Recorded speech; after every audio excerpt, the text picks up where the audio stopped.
Bonsoir à toutes et à tous, je suis Fabrice Gzil, je suis directeur adjoint de l'Espace éthique Île-de-France, professeur à l'École des hautes études en santé publique et membre du CCNE.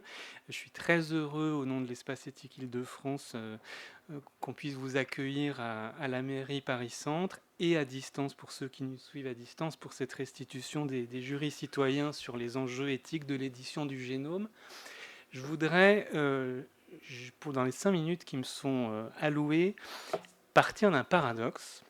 Et ce paradoxe, je voudrais dire que c'est le paradoxe entre d'un côté l'absolue nécessité, mais en même temps la quasi-impossibilité d'une réflexion critique sur les avancées des sciences et des techniques biologiques et médicales.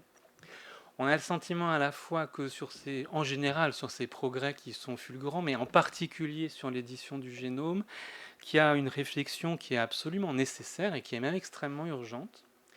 Et à certains égards, elle est conceptuellement quasiment impossible. Et je vais essayer de montrer pourquoi et montrer comment les, les débats citoyens qui ont été organisés permettent de surmonter. Alors pourquoi est-ce que ça convoque une réflexion éthique? On va y passer la soirée, donc je ne vais pas moi m'y étendre, simplement pour souligner le fait que la particularité de l'édition du génome, c'est de pouvoir être utilisée dans des domaines très différents. Elle peut permettre d'accélérer les travaux pour comprendre les mécanismes moléculaires du vivant, et donc elle a un intérêt pour la recherche fondamentale en biologie, mais certains se disent aussi qu'elle risque dans ce domaine de la recherche fondamentale d'accélérer les demandes d'autorisation, d'utiliser notamment le système CRISPR-Cas9 pour modifier les embryons humains, pour mieux comprendre le rôle des gènes dans les premières étapes de leur développement. On l'utilise bien sûr dans le champ de l'agriculture et pour les espèces végétales, pour rendre le blé plus résistant à certains champignons, pour rendre le colza plus résistant aux herbicides.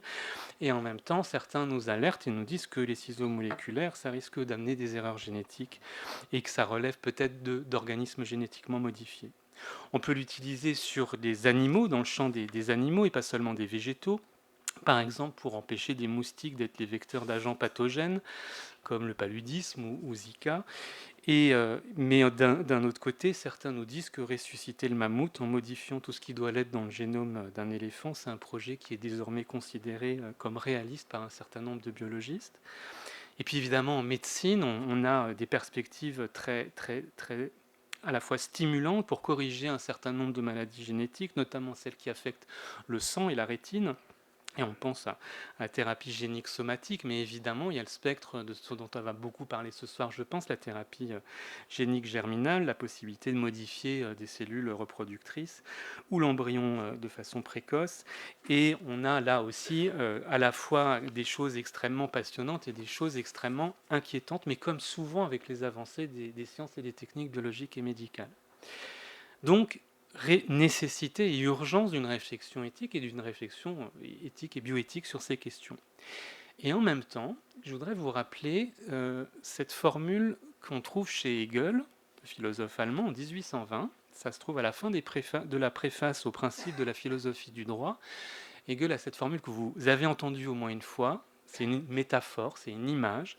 Hegel écrit: La chouette de Minerve ne prend son envol qu'à la tombée de la nuit. La chouette de Minerve ne prend son envol qu'à la tombée de la nuit. La chouette de Minerve, c'est la philosophie. Pourquoi elle peut prendre son envol qu'à la tombée de la nuit? Parce que pour Hegel, la philosophie, la pensée réflexive, comprendre le sens ou la valeur de ce qui se produit, on peut le faire qu'après coup. À la tombée de la nuit, c'est quand les affaires humaines ont cessé. La philosophie, pour lui, et on pourrait dire pour nous la réflexion éthique, elle n'a pas pour vocation et elle n'a pas les moyens d'anticiper le monde de demain et de le décrire comment il doit être. La philosophie, pour Hegel, elle n'a pas non plus pour vocation, ni même comme capacité d'accompagner des évolutions et d'accompagner un mouvement. Elle est nécessairement tardive et elle intervient nécessairement dans l'après-coup. Ça ne veut pas dire qu'elle est en retard, mais ça veut dire qu'on a besoin de prendre du recul pour comprendre ce dont on parle. Et donc, je pense que ce paradoxe, il faut le prendre au sérieux quand nous, on n'arrête pas de répéter que la réflexion éthique et bioéthique est nécessaire. Rappelons-nous qu'il y a 200 ans déjà, un philosophe allemand nous disait que cette réflexion, elle est quasiment impossible parce que, en réalité, pour être véritablement sérieuse, effective et nous permettre de vraiment comprendre le sens et la valeur de ce à quoi on a affaire, de ces développements scientifiques-là, eh ben, il faudrait attendre qu'ils soient allés au bout de ce dont ils sont porteurs et que juger aujourd'hui de leur sens ou de leur valeur, c'est extrêmement difficile. Alors pourquoi est-ce que les débats citoyens, et c'est mon dernier point, ils sont si importants dans ce domaine-là, et pourquoi cette assemblée globale de citoyens, elle est aussi importante? Mais je me demande si ce n'est pas une manière de surmonter cette contradiction apparente, de surmonter ce paradoxe entre une réflexion à la fois nécessaire mais impossible. Pourquoi ça permet de le surmonter? Alors vous savez qu'il y a eu d'autres assemblées globales, il y en a une dont on a énormément parlé, c'est l'Assemblée globale de citoyens sur le climat, qui a rendu ses conclusions lors de la COP26 à Glasgow il y a quelque temps. Donc un groupe de citoyens qui se rassemble pour délibérer à propos d'un sujet donné. Vous pourriez me dire, l'idée n'est pas très très nouvelle, hein. Ça a été inventé à Athènes il y a 2000 ans, ça s'appelle la démocratie, et c'est le fait pour des hommes et des femmes de se... Alors à Athènes, il n'y avait pas de femmes, hein, et il n'y avait pas tous les hommes d'ailleurs non plus, donc on a un petit peu quand même progressé depuis 2000 ans, et puis il n'y avait pas de jeunes gens non plus. Mais cette démocratie, cette réflexion démocratique, peut-être qu'elle nous permet de surmonter cette impossibilité. Je pense qu'il ne faut pas prendre ce que Hegel nous dit à la légère. Cette réflexion, elle ne peut prendre son vol qu'à la tombée du jour, dans l'après-coup.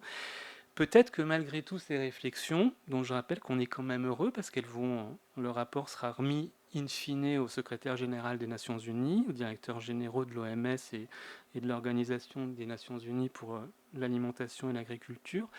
Peut-être que ce processus démocratique de réunir des philosophes, des éthiciens, mais surtout d'abord des citoyennes et des citoyens, qui ont préalablement été informés par des scientifiques. Peut-être qu'on est en train d'inventer quelque chose aussi, qui n'est pas une invention scientifique, mais qui est une institution humaine, une forme d'institution humaine. Finalement, les hommes, ils inventent des sciences, des techniques, mais ils inventent aussi des institutions. Et peut-être que cette assemblée globale de citoyens, c'est une institution qu'on invente pour accompagner, peut-être pas pour dire la vérité, mais pour accompagner des développements technoscientifiques. Donc, j'ai fini, hein, je voudrais vous dire le bonheur qui a été le nôtre de participer à ce projet. Je voudrais dire à quel point l'Espace éthique Île-de-France a été heureux d'être associé grâce à la proposition d'Hervé Schneeweis à cette entreprise mondiale.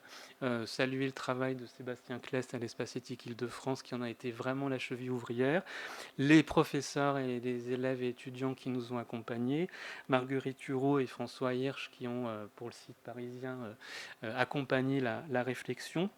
Et vous dire aussi à quel point ça fait sens d'être dans un projet international.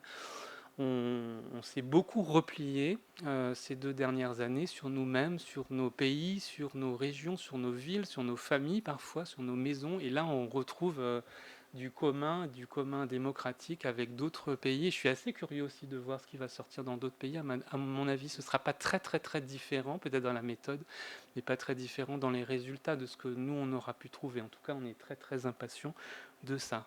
Voilà, je vous remercie et je cède la parole à Hervé et Hélène. Merci à tous.